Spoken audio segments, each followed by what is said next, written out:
बाजार में रिकवरी की कोशिशें हो रही है नाकाम। निफ्टी 90 पॉइंट से ज्यादा फिसलकर 24,400 के नीचे आया। हालांकि बैंक निफ्टी में रिकवरी कायम, डे लो से करीब 500 पॉइंट से ज्यादा का उछाल। मिड कैप और स्मॉल कैप में फ्लैट कारोबार। इंडिया विक्स 12 के नीचे। बिग स्टॉक्स और चार्टजीपीटी पड़े सटीक। प्रोडक्ट्स डिमांड बढ़ने की उम्मीद से चमक का नैल्को 8% की उछाल के साथ बना आज का हीरो। वही शानदार रिजल्ट के करीब 14% दौड़ा टीडी पार। साथ ही एमसीएक्स में भी खरीदारी, लेकिन एमडी सीईओ सुधीर सीतापति के इस्तीफे से 9% टूटा गोदरेज कंज्यूमर। वही बीएससी और पीआई इंडस्ट्रीज में भी गिरावट। उधर मजबूत चार्ट से मैक्स फाइनेंशियल और डिवीज में खरीदारी। आज सरकारी बैंकों में सबसे ज्यादा तेजी। सेक्टर इंडेक्स करीब 2% मजबूत, 5% के उछाल के साथ पीएनबी वायदा के टॉप गेनर्स में शुमार। साथ ही मेटल शेयरों में भी चमक। हिंडाल्को निफ्टी का टॉप गेनर बना, लेकिन आईटी, एफएमसीजी, कंज्यूमर ड्यूरेबल और रियल्टी में बिकवाली। पहली तिमाही में कमजोर नतीजों के बाद सेनको की चमक फीकी। शेयर 9% से ज्यादा टूटा। साथ ही टीबीजेड में भी करीब 8% की तेज गिरावट, लेकिन रिजल्ट के बाद 4% दौड़ा बाटा। हॉस्पिटल शेयरों में लगातार दूसरे दिन कमजोरी। 2 से 3% टूटकर मैक्स हेल्थ और अपोलो हॉस्पिटल निफ्टी के टॉप लूजर्स में शामिल। उधर फोर्टिस भी करीब 4% टूटा। हॉस्पिटल चार्जेस पर कैप लगाने की सिफारिश की खबरें।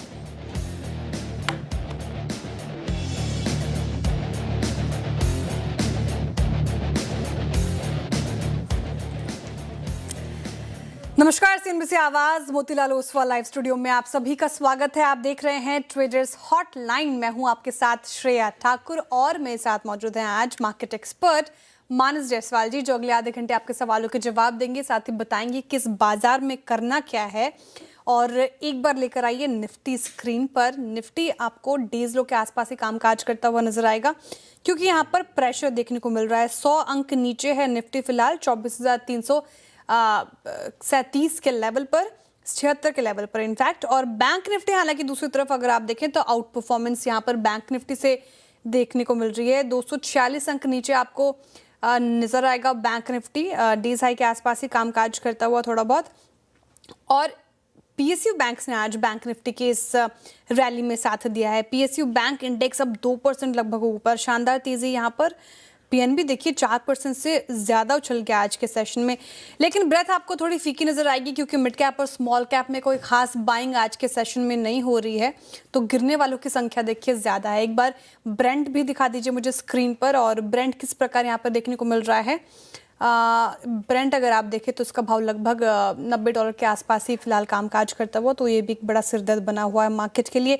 मार्केट पर आउटलुक लेंगे, चर्चा करेंगे, स्टॉक स्पेसिफिक आइडियाज भी होगी और साथ ही आपके क्वेरीज एड्रेस करेंगे। लेकिन उससे पहले बलरामपुर चीनी का स्टॉक लेकर आ जाइए। और यहाँ पर नतीजों के बाद अगर आप देखें तो एक रिएक्शन देखने को मिल रहा है। स्टॉक अगर आप देखें 5% नीचे है। क्वार्टर 1 में कंपनी के रेवेन्यू में तो 6% की बढ़त देखने को मिली, लेकिन मुनाफे और एबिटा पर दबाव रहा है। साथ ही कंपनी के मार्जिन भी घटे हैं। नतीजों और ग्रोथ आउटलुक पर बात करने के लिए हमारे साथ जुट रहे हैं बलरामपुर चीनी मिल्स के सीएफओ प्रमोद पटवारी जी। प्रमोद जी नमस्कार, श्रेया बात कर रही हूँ, स्वागत है आपका कार्यक्रम में। सुप्रभात।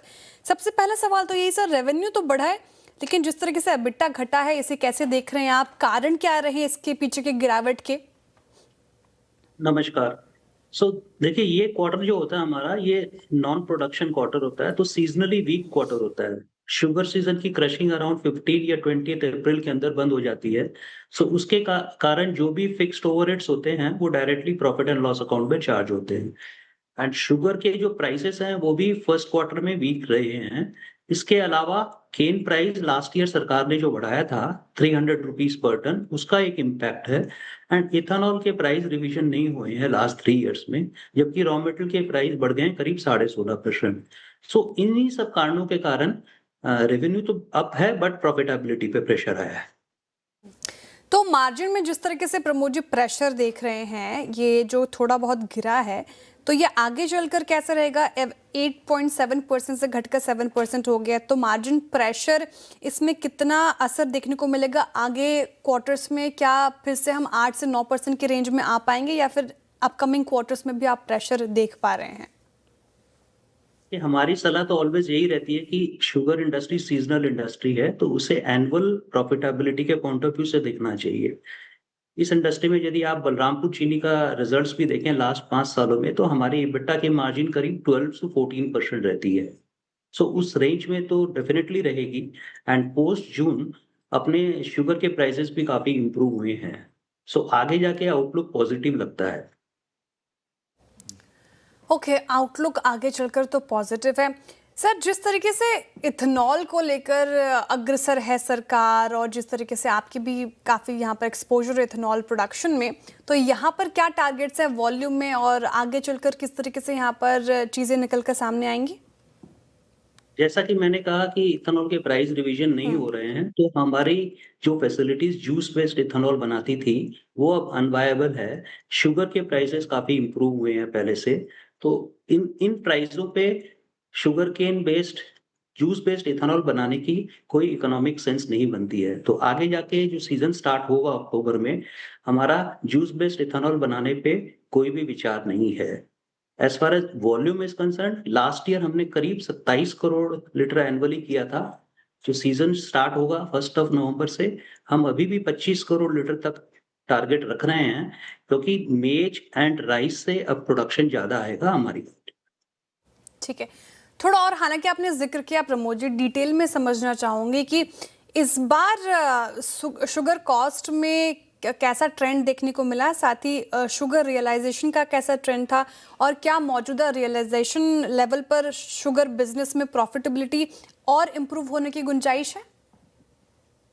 या कॉस्ट तो देखिए 300 रुपीज़ पर टन जो बढ़ गया, उसके कारण काफ़ी बढ़ गया था। बट शुगर प्राइसेज़ जो इम्प्रूव हुए हैं पोस्ट जून, उससे मार्जिन वगैरह में काफ़ी इम्प्रूवमेंट आएगा गोइंग फॉरवर्ड। 2 क्वार्टर का बहुत अच्छा रहने की उम्मीद है। एंड उसके बाद जो नया सीज़न 1 अक्टूबर से शुरू होगा, उसमें यूपी सरकार क्या प्राइस अनाउंस करती है गन्ने की, उसके ऊपर डिपेंड करेगा। बट जैसे कि मैंने कहा कि एनुअल बेसिस में 12 से 14% की जो एबिटा मार्जिन है, उसमें डेफिनिटली रहेगी बलरामपुर। ठीक है। तो domestic sugar production Pramod ji, साथ ही सप्लाई डिमांड बैलेंस को आप कैसे देखते हैं? क्या फाइनेंशियल 27 में शुगर प्राइसेस, मतलब आपने हालांकि कहा मीनिंगफुल रिकवरी और यहाँ से देखने को मिलेगी, लेकिन आगे भी ये ट्रेंड कायम रहेगा? और इन्वेंट्री और क्लोजिंग स्टॉक पर अभी क्या फिलहाल आपके विचार हैं? यहाँ पर क्या स्थिति देखने को मिल रही है? बलरामपुर तो करीब 4.5 लाख टन चीनी स्टॉक पे है 30th ऑफ जून, जो कि हमारे रिलीज हो जाएगी as per the quota. Government जो मंथली कोटा रिलीज होती है, उसमें रिलीज हो जाएगी।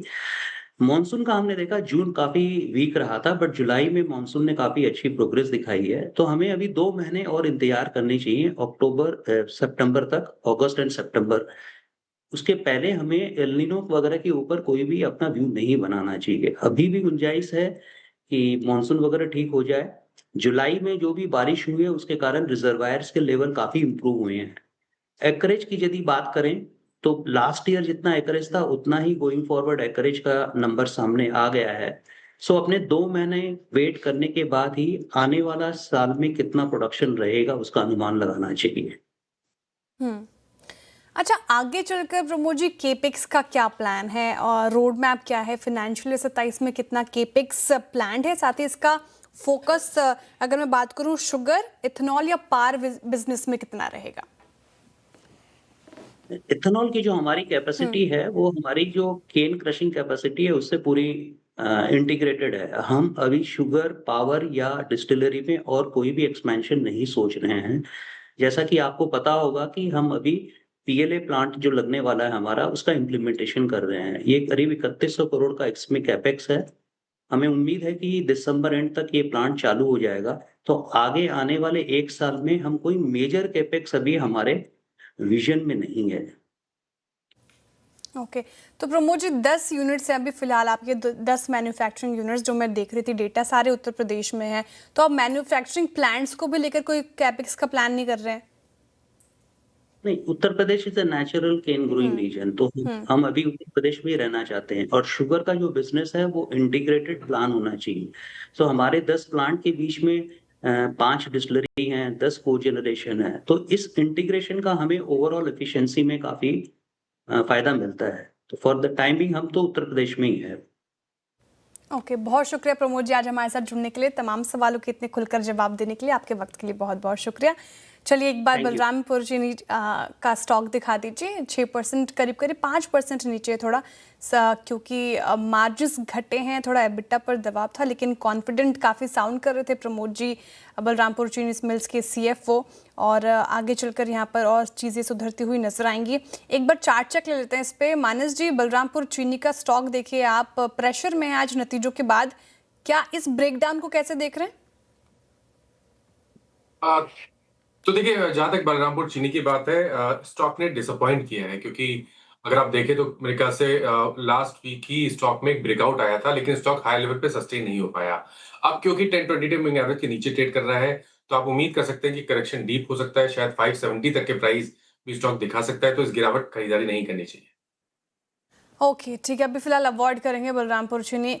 मानस जी, क्विक टेक निफ्टी और बैंक निफ्टी पर। आज बैंक निफ्टी ज़्यादा आउट परफॉर्म कर रहे हैं निफ्टी की कंपैरिजन में। बैंक निफ्टी में स्ट्रेंथ है PSU बैंक्स लीड करते हुए, और PNB आपकी वो जो कॉल थी वो भी काफ़ी अच्छा करती हुई। तो यहाँ पर क्या व्यू बन रहा है निफ्टी बैंक निफ्टी पर?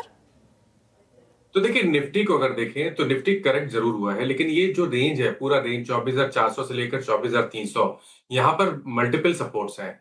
तो शायद 24,300 के नीचे निफ्टी जाना शायद थोड़ा मुश्किल होगा निफ्टी के लिए।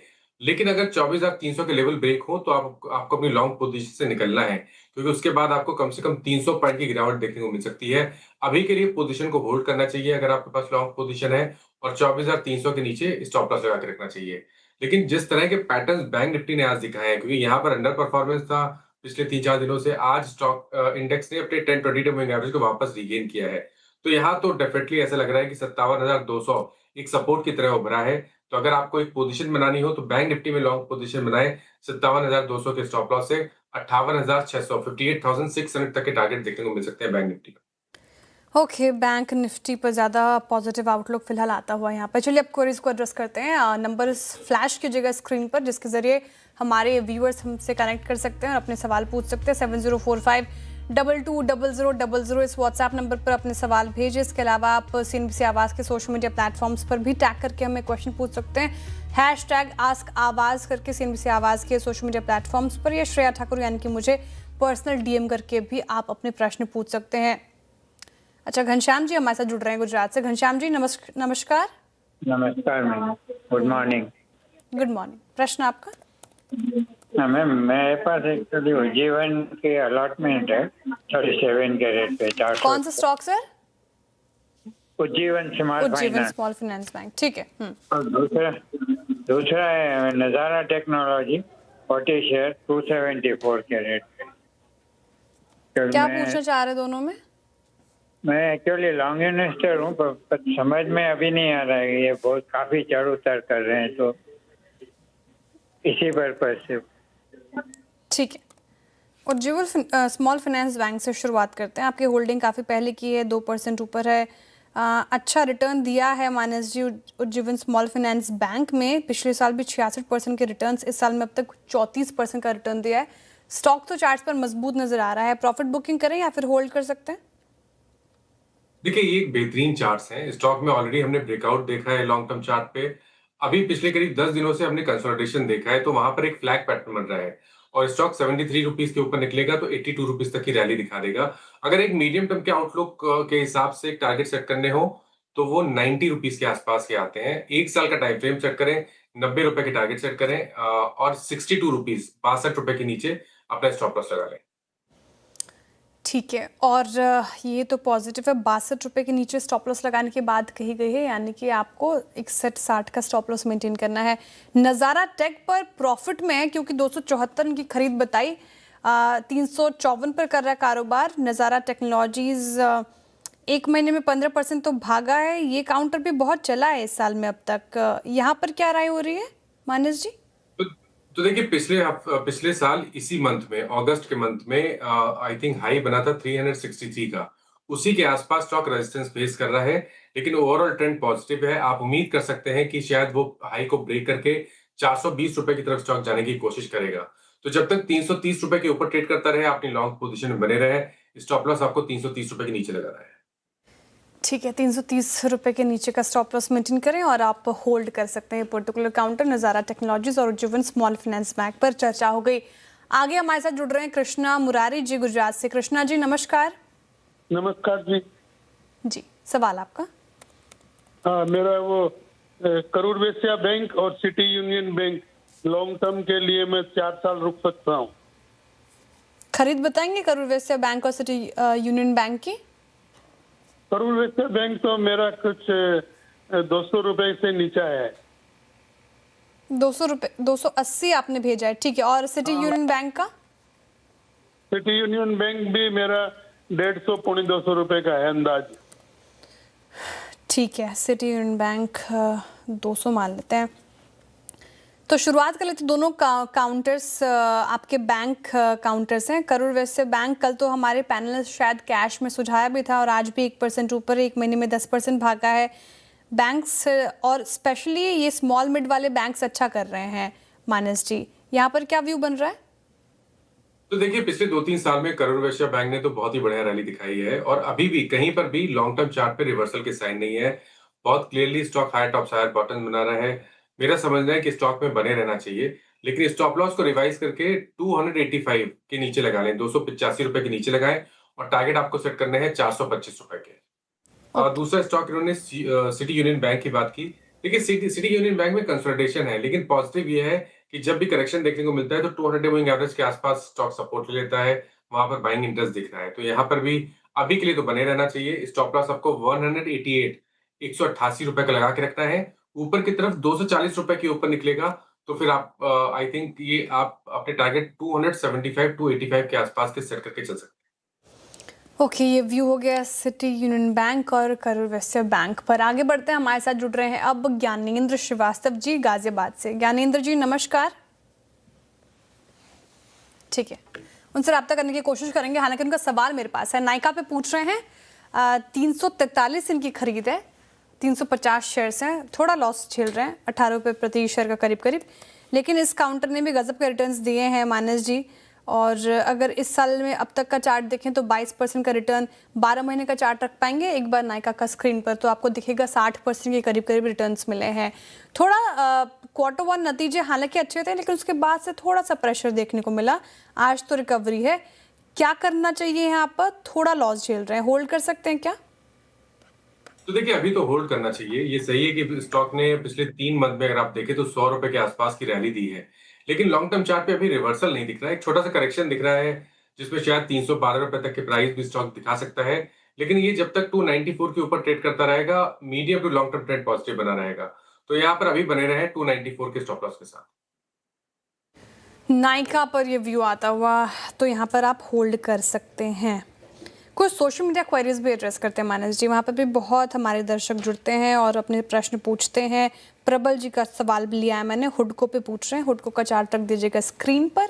इनकी खरीद बता रही हूँ मैं, 256 शेयर्स इनके, नहीं 256 इनकी खरीद है, 1500 स्टॉक्स हैं, तो ये तो लॉस हो रहा है इनको बहुत ज़्यादा ही हुडको में। अच्छा, हुडको का 52 वीक हाई क्या है? 246, बहुत हाई साइड की खरीद हो गई इनकी, फिर एक तरफा टूट गया है, क्या किया जाए? देखिए, एक तो ऑप्शन ये है कि आप करंट लेवल्स पे निकल जाएं और वापस 210 रुपए के ऊपर खरीदारी करें। और दूसरा ऑप्शन ये है कि अगर आपके पास पेशेंस है तो आप एक डीप स्टॉप लॉस लगा ले 150 रुपए के आसपास। देखिए, 150 इसलिए इंपॉर्टेंट है कि अगर आप 2023 से देखें तो स्टॉक ने 3 बार 150 के आसपास सपोर्ट लिया है, तो वो अभी भी सपोर्ट दिखता है चार्ट्स पे, लॉन्ग टर्म चार्ट्स पे। तो या तो आप 150 के नीचे स्टॉप लॉस लगा के पोजीशन को होल्ड करें, या तो आप करंट लेवल्स पे निकल जाएं और फ्रेश खरीदारी 210 रुपए के ऊपर कर लें।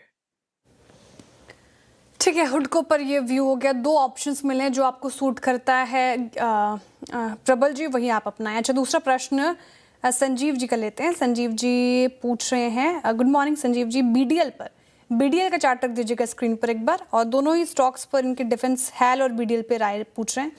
1255 बीडीएल तो प्रॉफिट में यहाँ पर 1319 पे कर रहा है कारोबार। What should be the exit price, कहाँ पे एग्जिट करें? और दूसरा हैल पे प्रश्न है इनका, एक बार हैल का भी चार्ट रख दीजिए, क्योंकि डिफेंस काउंटर है तो दोनों निपटा लेते हैं। आज थोड़ा प्रेशर में है, यहाँ पर 4900 की खरीद है तो यहाँ पे थोड़ा लॉस हो रहा है, तो यहाँ should I wait for today's result? अच्छा ठीक है, तो क्या करना चाहिए हैल और बीडीएल में? तो देखिए बीडीएल में कंसोलिडेशन हो रहा है और ये जो रेंज है, जो ट्रेडिंग रेंज है, वो धीमे-धीमे नैरो हो रहा है। इसका मतलब ये है कि बहुत ही जल्द यहाँ पर एक ब्रेकआउट देखने को मिलेगा। बट अभी कहना ये बहुत मुश्किल है कि ब्रेकआउट किस तरफ का होगा, नीचे की तरफ ब्रेकडाउन देखने को मिलेगा या ऊपर की तरफ ब्रेकआउट देखने को मिलेगा। लेकिन एक ट्रायंगुलर फॉर्मेशन बन रहा है। अगर ये 1400 रुपए के ऊपर निकल गया तो आपको 1600 रुपए तक की रैली देखने को मिल सकती है। आई थिंक चांस ले सकते हैं, आपके स्टॉप लॉस 1219 के नीचे हो। ओके, तो ये दोनों पे बता दिया मानस जी आपने, हेल और बीडीएल का व्यू बताया है।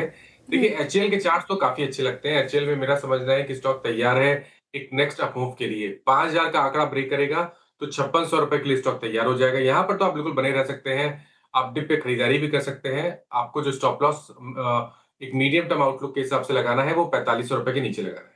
ठीक है, 4500 के नीचे का स्टॉप लॉस हैल में मेंटेन करें और खरीद बने रह सकते हैं संजीव जी इस पर्टिकुलर काउंटर में। चलिए अब वक्त हो रहा है एक छोटे से ब्रेक का, ब्रेक के उस पार जल्द लौटते हैं। आप बने रही सीएनबीसी आवाज के साथ।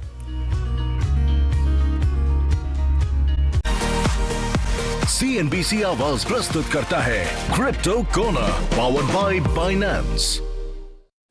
नमस्कार, क्रिप्टो कॉर्नर में आपका स्वागत है और आपको बता दें यहाँ पर 3 चीजें हैं जो बाजार फिलहाल यहाँ पर देखेगा। एक तो ये कि यूएस सेनेट ने क्लैरिटी एक्ट पर वोटिंग टाल दी है और अब ये शायद मिड सितंबर में कभी होती हुई नजर आएगी। दूसरी चीज ये है कि यूएस एसईसी की ओपन रूल मेकिंग मीटिंग 14 अगस्त को है, तो बाजार इसके ऊपर काफी कीनली नजर रखेगा कि किस तरह की स्टेटमेंट्स यहाँ पर रेगुलेटर की तरफ से निकल के आती हैं। और तीसरी चीज है यूरोपियन यूनियन में जो मीका रूल्स हैं वहां पर जो कमेंट पीरियड है वो 31 अगस्त तक है, तो इसके ऊपर भी बाजार की नजर रहेगी। तो क्लियरली जो सेकेंड हाफ ऑफ अगस्त है वो काफी यहाँ पर इवेंटफुल रह सकता है क्रिप्टो एज अ सेगमेंट के लिए। और आपको यहाँ पर प्राइसेस दिखा देते हैं कि यहाँ पर किस तरह से हमने इस साल में, इस हफ्ते में यहाँ पर अब तक प्राइसेस को बिहेव करता हुआ देखा है। तो बिटकॉइन आपके सामने है 1.5% की गिरावट, 1.5% की गिरावट इथीरियम में भी यहाँ पर बनती हुई नजर आई है इस हफ्ते के लिहाज से।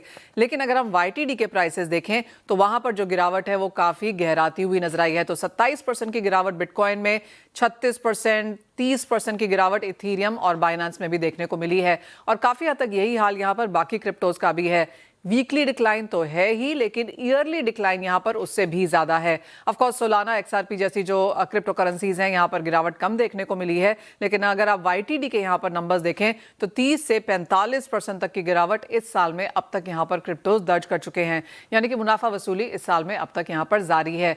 कुछ एक चीजें जो मेजर डेवलपमेंट्स हैं क्रिप्टो मार्केट्स में वो आपको बता देते हैं। इंपॉर्टेंटली जो इंस्टीट्यूशनल हलचल है वो यहाँ पर ये है कि 2026 में कम से कम 109 क्रिप्टो प्रोजेक्ट्स यहाँ पर अब तक बंद हुए हैं, ये रिपोर्ट सच सजेस्ट करती हैं।